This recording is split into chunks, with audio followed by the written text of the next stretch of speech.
Exactly. It depends and on the melody is important. Yeah. True. It varies depending on whose voice is dopest.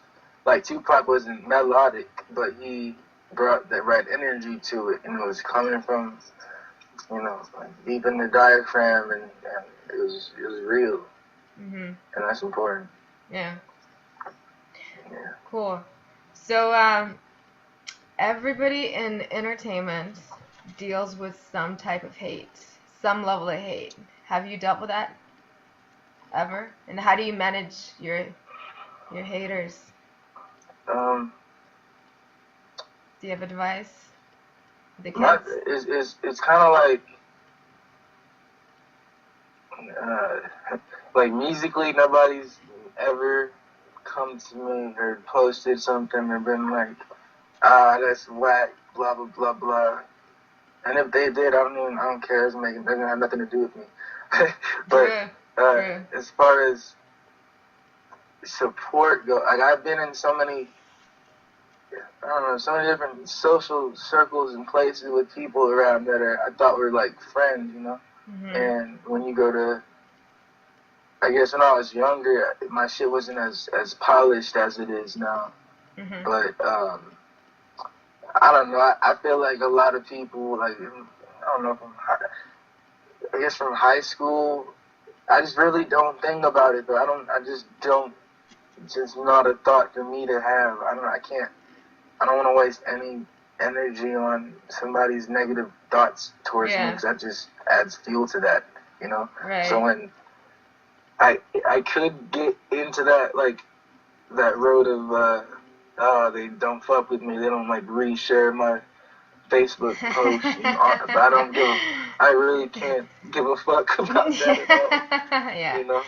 Okay. So I don't know, I don't have haters yet, so I mean, that's good, man. That means that you're doing really well. I invite them all though. If people are hating, people are talking about you, so it's a compliment either way, right? Exactly. Yeah. Exactly. So I mean, one thing, like when I'm in Seattle and we're doing, I go to these like hip hop events with like the other underground rappers and stuff up there, and I'm new, and so they don't fuck with me because I'm new, and I'm like, I do a little, the shows are like 8 other artists on the bill, and I have like 20 minutes, and they'll throw me on like first or second, and then the crowd is just other artists, and so when I'm doing my thing, like I know they know, cause I go in like there's 1,000 people there, but there's only like 4 people looking. Some kids are not kids, but some of them are texting and all kind of stuff like that. But it's I don't know. I know they know, and that's why they don't talk to me. That's why they don't fuck with me after the show like they do each other. It's because I know that they know that I know that they know. So it's like I'm sorry. The time's coming. They it's know just what? a matter of grinding. They know that. Like I'm real about mine. Like I do this. That's all I do, and I'm not out here trying to do it like look at my chains out and look at I don't give a fuck about any of that. That's good. That's corny. That's corny. Please don't do that. I don't know what the deal is with it. Yeah. That's why I say like hip hop, the whole industry of it is not real at all. It's like I don't know, it's like a weird thing happening.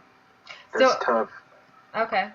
So how often do you actually perform live? When did you start performing live? In life or in Seattle? I was in Seattle just the past. Just live, like on stage. Yeah. Performed on, I don't know, like the first ones I did were in Ithaca when I was 18. That was 4 years ago. That was 2012. How old are you right now? Huh? How old are you right now? 22. You're 22. Okay. Wow, you're young. And I didn't perform 2013, 14. I think I did one little thing with my brother when I was in 2015, but I was trying to get my sound together, and then I started doing little shows, not even shows really, just performing at like open mics and things like that. Yeah. I did the first ones in Seattle was in, I think, April. I had one stage show that was in like August, and then most recently it was like November something. That's some other, I forget where it was. So how? But it's not. It's. Sorry, go ahead. It's a. So up in Seattle, the way that the bills work out and the venues, it's artists that have been up there for so long. I'm dealing with like old, like 30-plus-year-olds, and so they know each other with the venues, and they know who to put on the bills and all that. Mm-hmm. And I refuse to go up there and like fucking, put me on the show. Like, I don't want to do that. I know that the time will come. As far as shows, I just got to keep doing what I'm doing and meeting people, and cause I'm not just in Seattle. I have friends all over the country, so it's just a matter of getting my sound to a place where I feel all the way like 100 about it, so I can take it everywhere. Mm-hmm. That's what I want to do. Word. Okay. Was it a huge transition for you to start performing live on stage versus, just being in the studio? Like, were you nervous? No, the very first time I performed, I was 17, and I was at this little, I was in Oakland, and it was like a young artist workshop, and so DJ 12s, he's kind of, I guess, not, I don't know, people know him in Oakland, and so he had this space, it was a studio space, and he would have, his connects come in and, give little seminars to the other rappers. There was like probably 12 of us. It was age like 16 to, it might have been like 14 to 19 or some shit like that. I don't remember. But the very first time I ever performed anything, I was in front of Zumbi from Zion, and it was just him and 12, and that wasn't the first time I ever performed. That was Zoom. That's like, the song "Coastin'." That's my favorite song, like, of all time. Like, that's my shit. That's what I would listen to in high school every day to get through that shit. And so the very first time I performed was in front of Zumbi, and I remember going into that, I was like, this is it. You can't. There's no nerves to be had. It's like, if you want to do this and you're here doing it, so clearly you want to do it. Toss that shit and do it. And I did it. It probably wasn't that good, but he said it was dope. He said keep going, and I was like, hell yeah, keep going. Have you ever like bombed a show where you did like so bad that you're like, fuck, maybe I should go back to school? Never. Even shows where I mess up, I'll just freestyle. Nobody will know, So it's. Oh, like I did that okay. Yeah, like when I was in Ithaca, I would start this show. I rapped over "Bonfire" by Childish Gambino, and that was the first track. And so it's like 3 minutes of just straight rapping through, and I was hella nervous for those first shows because I went into it. I remember we went into the year, and over the summer, like, kids were hitting me up, like. So I went into school coming from Oakland out to New York. People already, like, it was weird for me because people already knew who I was, I guess, and I didn't feel very confident in the music itself. So I think they're just, like, all caught up in the hype of all these rappers coming. And I was like, fuck it, I have nothing really to lose. I'm going to just go out and get the experience of just rapping and doing the performing parts of it. So that very first show, we opened up for, like, I think, Air or something, some like East Coast something. But there were hella people there, and I had like a film crew with me, and there's like a DJ. It was weird, and I was in the green room with all the other rappers, and like to have that happen so early for me, where nobody really knew me. I didn't have any. I could bomb a show, and nobody would say nothing. They don't know who I am. So I took that as like, hell yeah, might as well try to get as much as I can out that experience. Right on. Yeah, just keep going. Trust me. I know how it feels to bomb in an interview. I bomb tests or I bomb like it makes you attendance stronger in class, but not music. I can't bomb the music. Yeah, but even if you do, it makes you stronger. You learn from it. It really does. Yeah. Even Mariah Carey last night. Oh right, but I don't think it was her fault. It wasn't. I read an article, something with her earpiece that was fucked up. Yeah, and that was the thing. When I first did my show, I was so nervous about this. I had no idea, like, how that actually worked. So I remember I was like, where's my earpiece? Like, what do I do for this? How do I, what am I supposed to, I don't know. And I still haven't ever used an earpiece. I'd like to. Really? It's pretty cool. Yeah. You don't? Is it? Doesn't that make it difficult? Huh? Doesn't that make it more difficult to rap?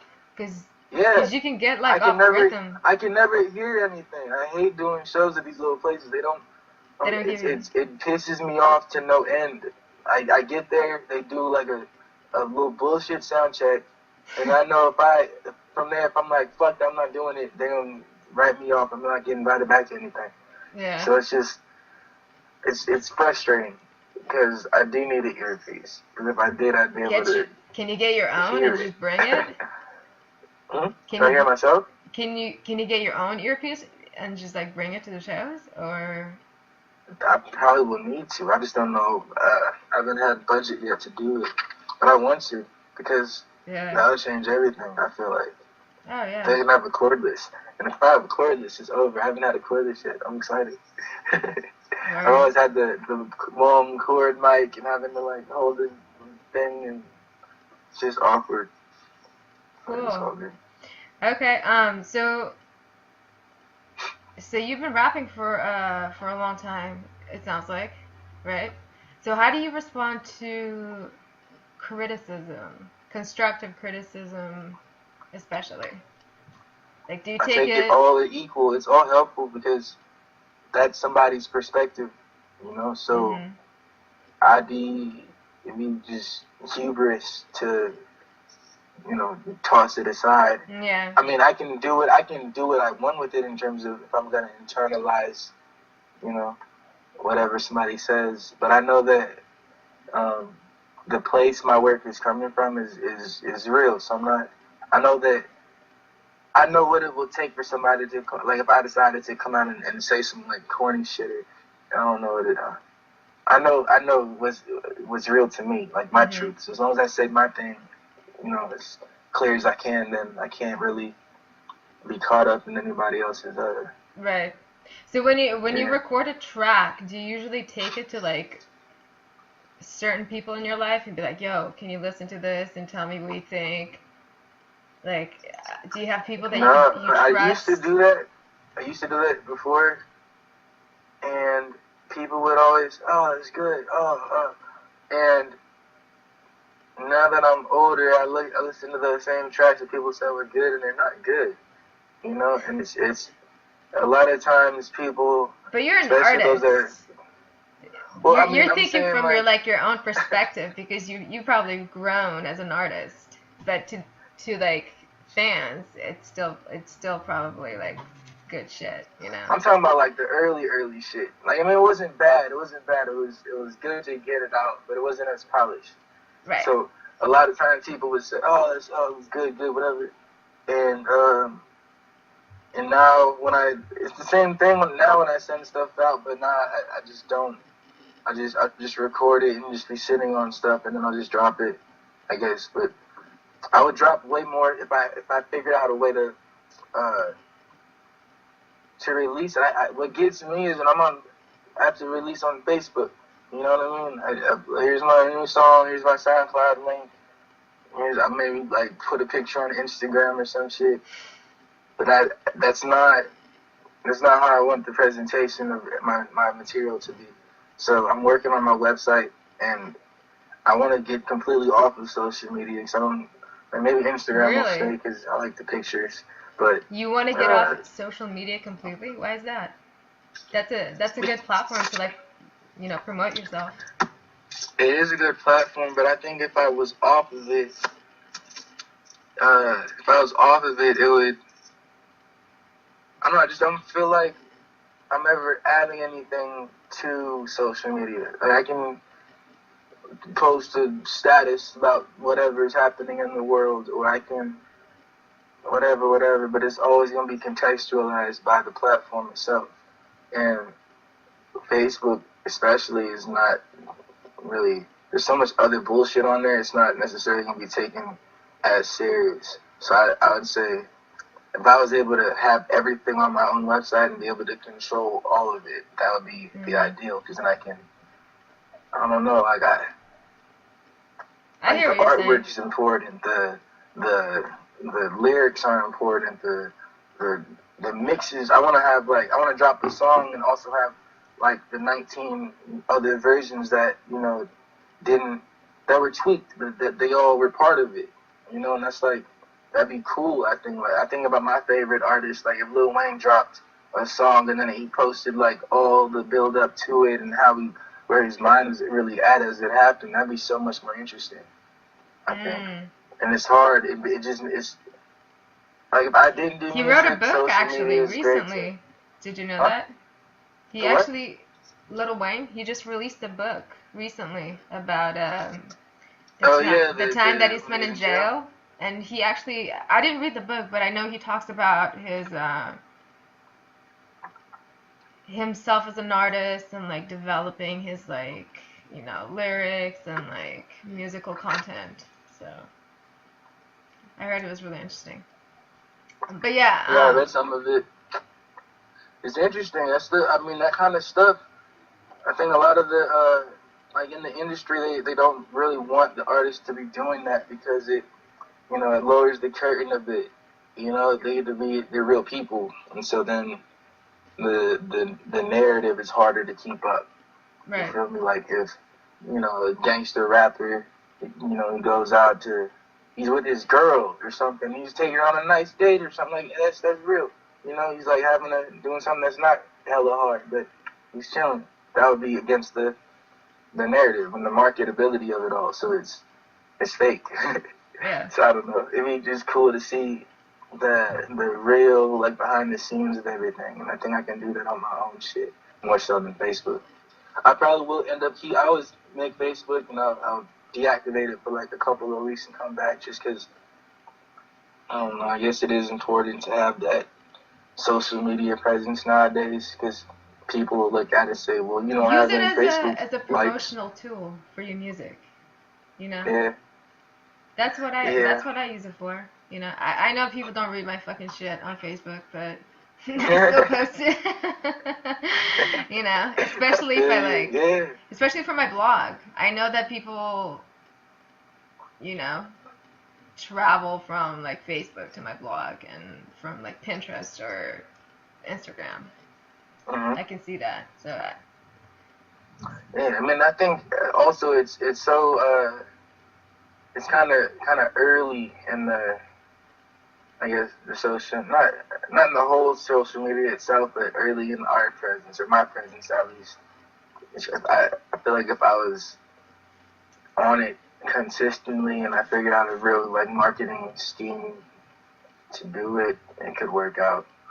But what gets me is like on the Facebook page. You have a page, right? Mm-hmm. For the blog, and then you go to make a post and you send it out, and then the little fucking algorithm. I studied all about that. Like their algorithm, it calculates the first like 10 seconds or something of its life once it's live, and that there's no interaction with it because you don't have X number of people that are constantly looking at your shit. Like if you're Chance the Rapper, it's one thing, but if you're somebody like us, it's like that becomes a 0 in the algorithm, and then next thing you know, it goes only out to 60 people.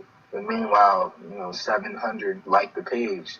What's the disconnect? And then you look at, they want you to buy the sponsored thing to have it sent out to other people like normal, and it's weird. So I remember when I was in New York doing it, that was like the biggest growth period, I guess, because I was on that, and it would go out to everybody. Then they tightened up the algorithm, and now I post something and it goes to like 30 people, and I refuse to pay. But I might have to just start paying, I guess. That might just be the the way you do it as an independent artist. Right. But I don't know yet. I gotta figure it out. So, have you been approached by any labels lately? Labels, no. I was approached by an independent family, one of my cousins. That was a few years ago. And I was down back then, but I was tripping. I shouldn't have. It didn't, like, they're not really, like, it's all love to them, but they're not. I'd rather just do it all myself. Really? Like Tyler, the creator? Yeah, unless it was the... That's difficult. Yeah, unless it was the... It is. But if it was, I mean, the right situation, like if TDE came up and was like, you know, hey, you know, we heard your shit, blah, blah, blah. I talked to them, but I don't want to... Like, once you enter the game, you know, into the market of it all, it's a big deal how you got into it, and who brought you into it, and all that stuff. As far as like the narrative and everything goes, I want my music to be received kind of as close to the way I created it as possible, which is hard, and it's not all the way realistic to try to make happen. But I know that if I get myself into the store, you know, if I bust my way into the market, and I'm not like, you know, somebody's prodigy that they brought in, or somebody's, you know, mentee and all that other shit, I know that I won't be,